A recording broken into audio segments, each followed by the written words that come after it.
We're just about to leave Idaho, and we're headed to Alaska, the last frontier, a land that speaks to so many of us. It calls to those of us who feel wild at heart, the pioneers, the wanderers, the explorers. I've felt called to the north my entire life, and once I had the right, reliable vehicle beneath me, I knew it was time to go.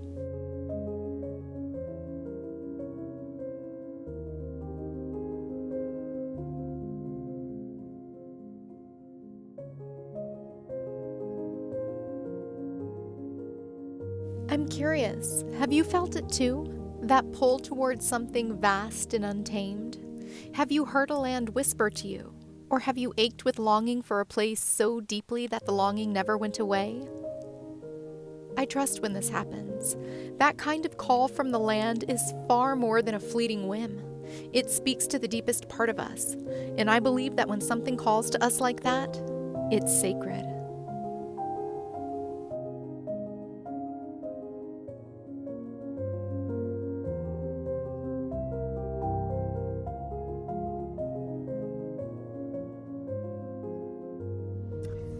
We're almost at the Montana border, which is super exciting because I have never been before. I'm pretty tired. We've been driving a good amount today. We had a really successful drive day. 2-lane windy roads along the Salmon River, absolutely beautiful. What do you think?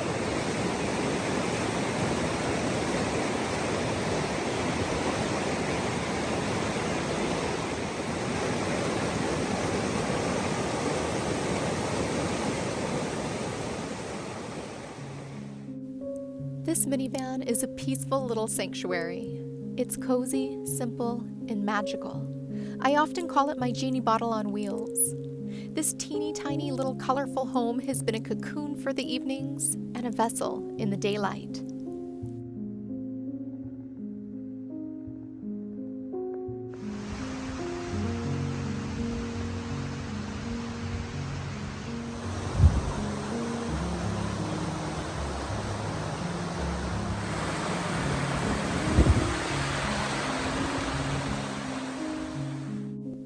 We've taken this trip slow so far.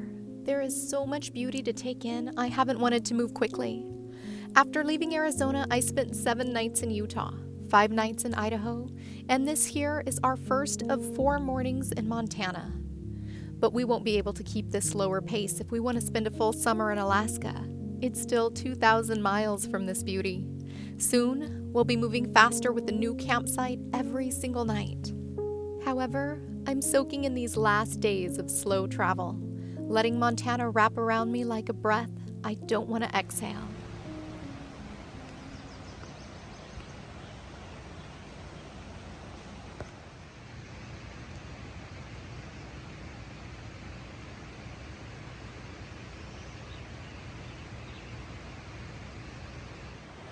Leaving this gorgeous, gorgeous campsite. Absolutely beautiful. We're heading out of the free campground, free National Forest campground. I guess it was free because there is no water, electricity, or trash. There is a pit toilet, so it was a blessing.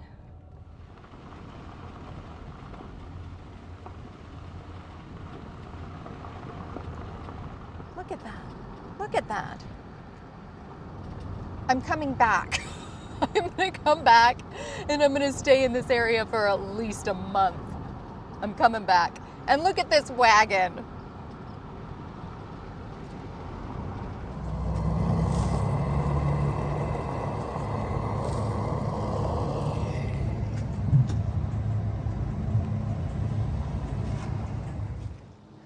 Nice little stop on the road. Poker machines. Wow.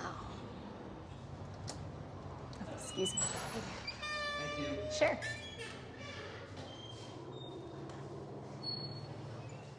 There's a casino here.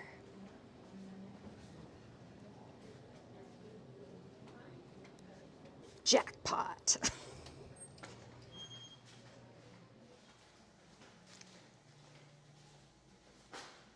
Wow. This is 14 days without having washed my hair and just using dry shampoo. It's incredible. I don't look like I haven't showered in 2 weeks.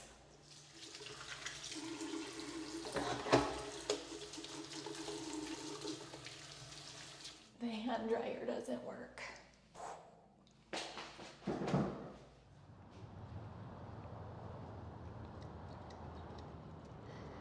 Hi, sweetie. She does so good.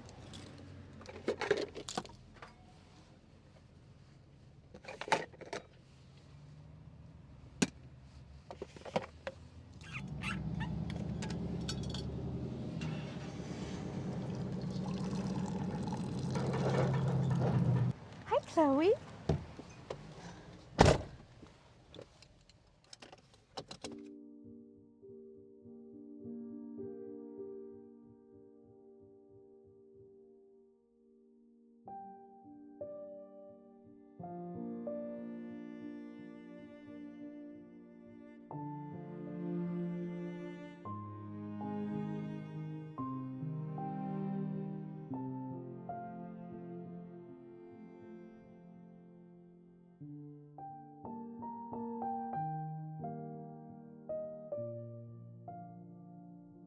My stove, that is typically right there on the back counter, flung off for the first time ever, hit the fridge, which I'm gonna now have to retouch and repaint because it chipped it pretty significantly, all because I made a sharp, sudden turn to capture that view.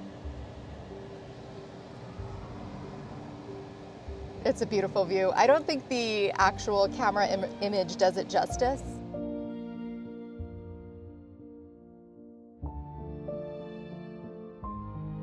On we go. Continue on US 93 north for 40 miles.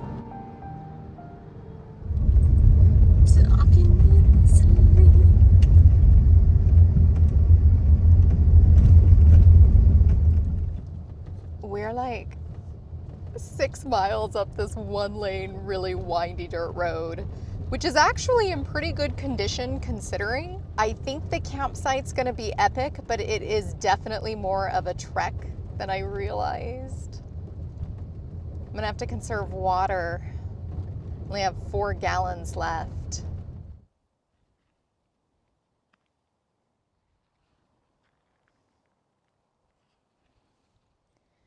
So this is one of those, this is why I'm alive moments. It's so beautiful. I can't even believe how beautiful it is, how grateful I am, how blessed. This is free. Free. I've got quite a bit of work to do over the next couple of days. This is my office. I am so grateful. I am so grateful. Look at this, look at this. And then I'm moving kind of fast, but I want to show you. So I'm parked right there. And that's Flathead Lake and Lakeside, I believe, in the distance. It's so beautiful. Oh, and guess who's rolling around in the grass over here? I'm definitely at like one of the top most beautiful campsites that I've ever seen. There's a lot of bugs and there are bears around here too. We're definitely in bear country. But for the bugs, I thought I would show you guys something that I've not yet used yet with the minivan. And that is the meshy screen thingies to keep the bugs out. But when it's hot, you're still able to have your windows open.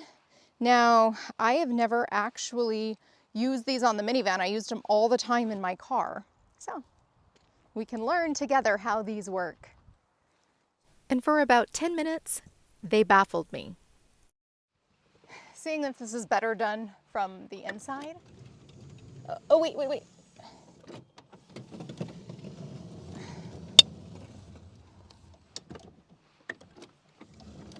Take 2.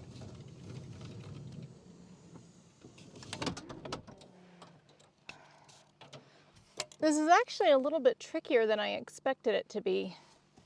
Once I get it It's probably so easy.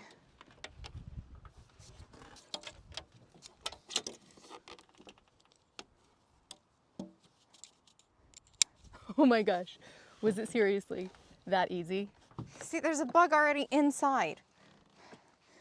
We might as well put these on. These were from my car, and they just so happened to work with the minivan.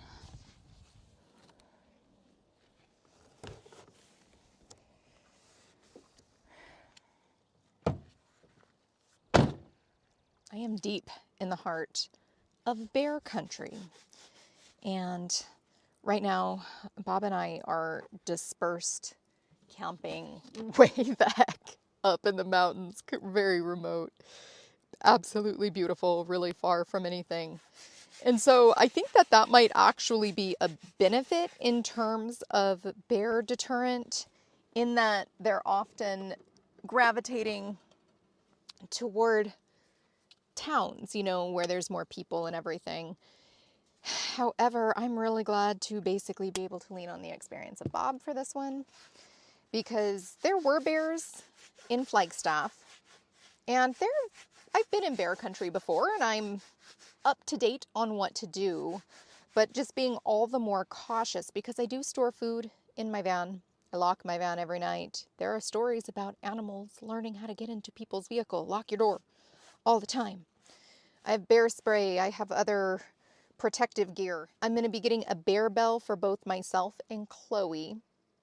And yeah, it's just the food thing. I am going to be using a Ziploc bag to store any, like for example, I was just cleaning my cutting board where I had cut my cheese. I was just cleaning that with this. So I'm storing anything like food related in here, in my fridge. Everything else is mostly airtight. Let's see how it goes.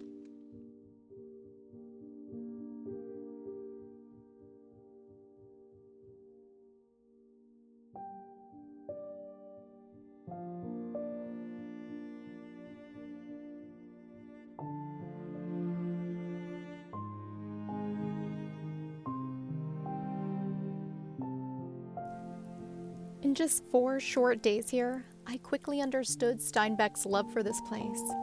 He wrote, "I am in love with Montana.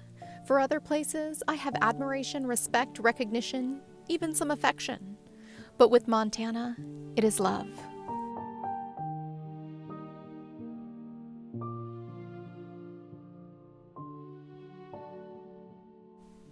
And Christopher Paolini wrote, "In Montana, everything is so big.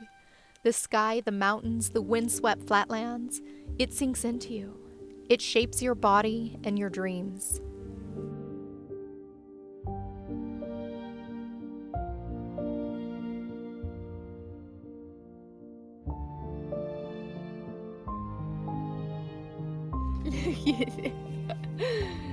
Is that you, Chloe? Do you see yourself? Do you... Yeah. Chloe's been playing in wild places, getting scratches. She can run about in all the brush. And these lands were shaping me. They were calming lands, the kind of lands that remind you you're a teeny tiny speck of stardust. Your problems, even the big ones, are teeny tiny amidst the green and golden grassy hills.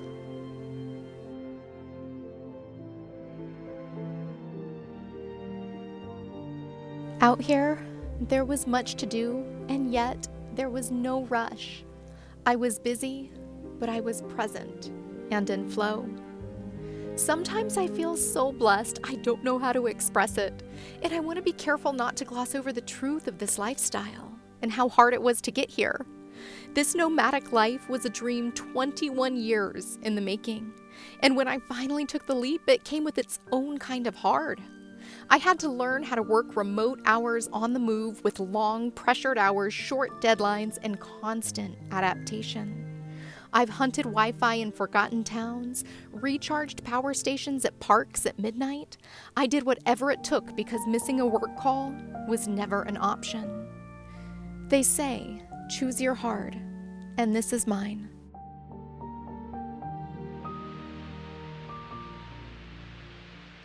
It's very windy.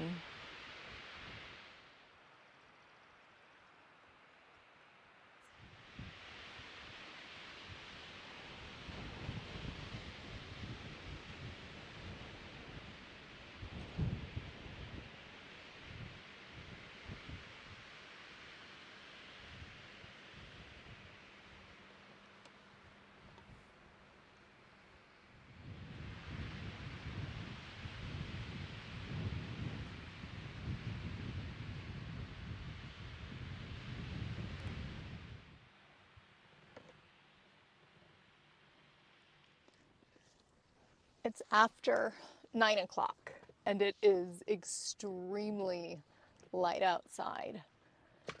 I guess that's the thing, you know, the further north that you go and the closer we get to the summer solstice, it is lighter later.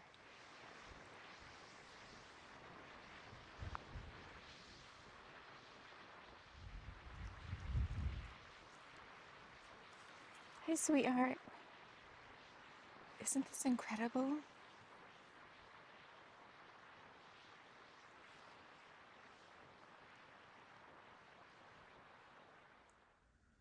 I wanted to show you guys that it's about 10:20 at night right now.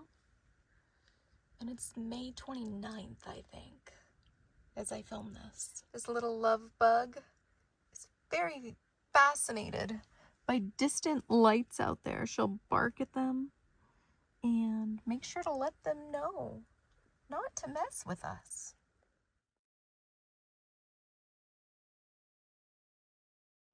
We are leaving, getting ready to head the 7 miles down the dirt road. It's so beautiful. I have to show you the view that we're going to be looking at the whole way. And today is a stock up day right before crossing the border. We're about to cross the border, which is also really cool. I'm a little nervous, to be honest, and I don't even know why. But I have everything I need. I have Chloe's vaccination records, my passport, my car registration. I'm taking care of the protection I brought with me in Montana, having that shipped to Alaska. And who knows though, you know, I mean, I feel, I guess, a little bit just nervous about the process, even though I don't know why. Although I think we're gonna up our pace on the road here and kind of blast through Canada and get into Alaska. So excited. Montana is one of those places we've passed through on the road to Alaska, but I know I'll be back. I want to explore these lands slowly and thoroughly. There's so much here I can't wait to get to know.